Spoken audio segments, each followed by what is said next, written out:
हुकूमत के अच्छे इकदाम की। सीएम साहबा ने जायदादों पर कब्जे के हवाले से एक नया ऑर्डिनेंस लाने का फैसला किया है। पंजाब हुकूमत ने अवाम की जायदादों के तहफ़्फ़ुज़ के लिए बड़ा और तारीखी कदम उठा लिया है। जी हाँ, कब्जा माफिया, जालसाजों और धोखेबाजों के दिन अब गिने जा चुके हैं। वज़ीर आला पंजाब की मंजूरी से Punjab protection of ownership of movable जो प्रॉपर्टी है उसका ऑर्डिनेंस तैयार कर लिया गया है। तो इस हवाले से पंजाब असेंबली में वो पेश भी कर दिया गया है। क्या कुछ हो सकता है इस ऑर्डिनेंस के तहत, ये जानेंगे हम। हमारे साथ मौजूद है अहमद शेर, माहिर कानून है। आप वेलकम टू शो कहेंगे अहमद शेर साहब आपको। Thank you very much. Ahmed Sher, जो नया कानून नाफिज किया गया है इसमें क्या कुछ होगा? क्योंकि कवानीन तो पहले से मौजूद हैं, किसी की प्रॉपर्टी पर कब्जा ना किया जा सके, इसके लिए तो पहले से ऑर्डिनेंस बनाए गए हैं, फिर उन पर अमल दरामद नहीं हो पाता है। इस बार ऐसा क्या उसमें ऐसी शिकें शामिल की गई हैं, ऐसा क्या कानून तरतीब दिया गया है जिसके बाद अब जो जालसाज हैं वो भी मोहतात हो जाएंगे और सज़ाएं क्या मुकर्रर की गई हैं इसकी? बहुत शुक्रिया आपका जी। देखें, आपकी बात बिल्कुल सही है कि कवानीन हमेशा से मौजूद रहे हैं, लेकिन ये जो इस दफ़ा काम हो रहा है, मैंने इसको मरियम सरकार का एक अच्छा काम कहा है, वो इस तरह है कि ये एक शॉर्ट टर्म अरेंजमेंट है, ये कोई हमेशा चलने वाला अरेंजमेंट नहीं है। ये फॉर द टाइम बीइंग कुछ एडमिनिस्ट्रेटिव टाइप काम किया जाएगा। हमेशा जो आपकी बाकी कोर्ट्स हैं वो जिसको जुडिशल काम कहा जाता है, वो एक अदालती सिलसिला होता था। ये अदालती सिलसिला नहीं होगा, ये एडमिनिस्ट्रेटिव काम होगा। आपका डीसी जो है वो सरबराही करेगा एक कमेटी की, जिसके अंदर आपके शहर का सबसे बड़ा पुलिस ऑफिसर डीपीओ भी मौजूद होगा, वहाँ एडीसीआर भी मौजूद होगा, उसके साथ कंसर्न्ड एसी भी मौजूद होगा, कंसर्न्ड डीएसपी मौजूद होगा और एक कंसर्न्ड बंदा रेवेन्यू का जो निशानदेही करेगा कि ये हो सकता है कि नहीं। सिंपल उन्होंने एक तरीक़ेकार रखा है कि कोई भी शख्स अगर ये समझता है कि उसके पास टाइटल डॉक्यूमेंट है, वो समझता है कि ये वाली इमूवेबल प्रॉपर्टी मेरी है, ये जो घर है, प्लॉट है, बिल्डिंग है, ये मेरी है और मेरे पास इसके कागजात हैं, कोई बंदा भी उसके ऊपर नाजायज़ काबज़ है, अगर वो सिविल कोर्ट के अंदर जाता है तो सिविल कोर्ट के अंदर पहले उसको अपनी गवाही देनी है, पहले उसको ये इस्टेब्लिश करना है कि जो मैं कागज़ लेके आया हूँ ये सही है। यहाँ ये नहीं होगा, वो खुद ही देखेंगे कि हमारे रिकॉर्ड में इसका कागज़ ठीक है।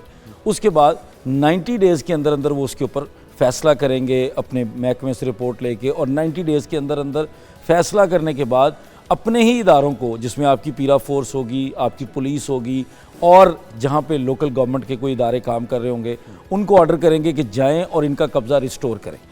और अगर ये साबित हो जाता है कि जिस बंदे से वो कब्ज़ा लेके दिया जा रहा है वो नाजायज़ काबज़ था, उसके पास उसका टाइटल डॉक्यूमेंट नहीं था, तो उसके ख़िलाफ़ फिर प्रॉपर केस चलाएंगे। और वो केस चलाने के लिए भी वो अपने ट्रिब्यूनल्स बना रहे हैं।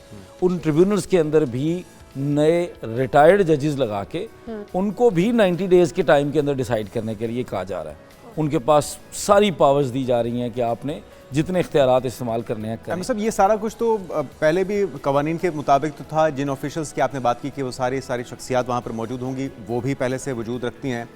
लेकिन हम देखते हैं कि जिसकी ज़्यादा पावर है, जिसकी लाठी उसकी भैंस वाला हिसाब होता है। खास तौर पे जो कब्ज़ा माफिया, जो काबज़ीन होते हैं, वो बासर लोग होते हैं, उनके पास असला भी होता है, उनके पास एक्सेस भी होती है अदालतों में या फिर ये सारे कानून के ऐवानों में। अब इस चीज़ को कैसे यकीनी बनाया जाएगा कि वो बासर लोग अपने पावर की बुनियाद पर उस पर काबिज़ ना रहें और जो हकदार है उसको उसका हक मिल जाए, और ये सारा अमल हो भी शफाफ तरीके से, इसमें कोई भी बायसेस ना दिखाया जाए किसी भी सतह पे। शफाफियत के लिए क्या किया जा रहा है? देखिए, इसका जैसे मैंने आपको पहले अर्ज़ की ना कि ये एक शॉर्ट टर्म अरेंजमेंट है और ये पहले से डिफरेंट इसलिए है कि ये एडमिनिस्ट्रेटिव साइड पे होगा।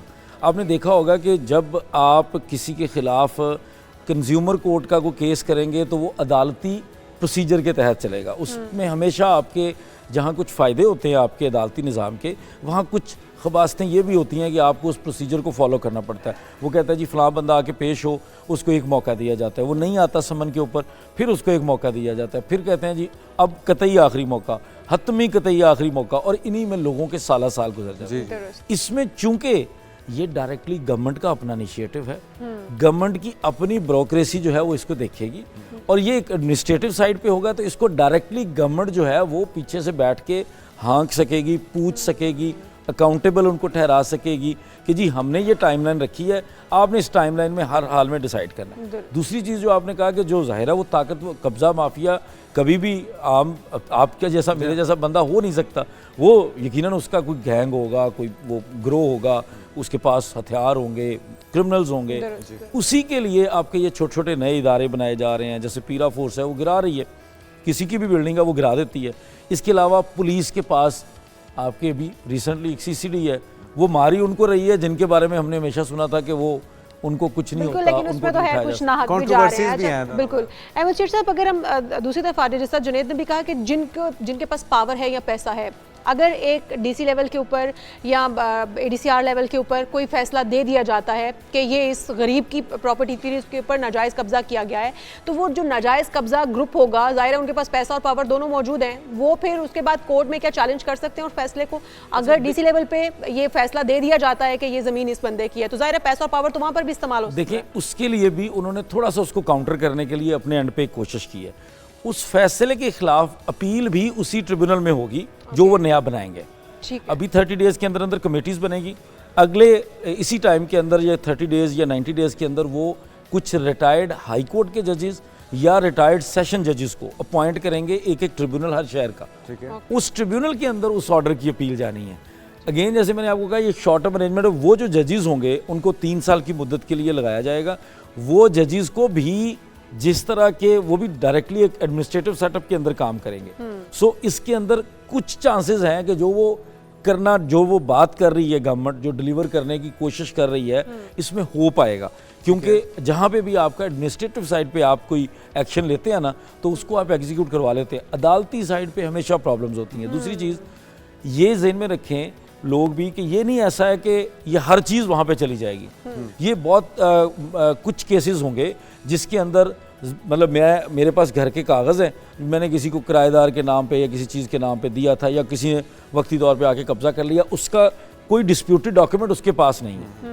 अगर जहाँ पर इस तरह की कोई चीज़ आ जाएगी कि मैं आपके ऊपर केस करता हूँ कि ये मेरी जगह पे कागज़ हैं, और आप कहते हैं ये देखिए मेरे पास भी यहाँ की रजिस्ट्री है, ठीक है। जब इस तरह का डिस्प्यूट हो जाएगा तो फिर इन चीज़ों को ये डिसाइड ठीक है।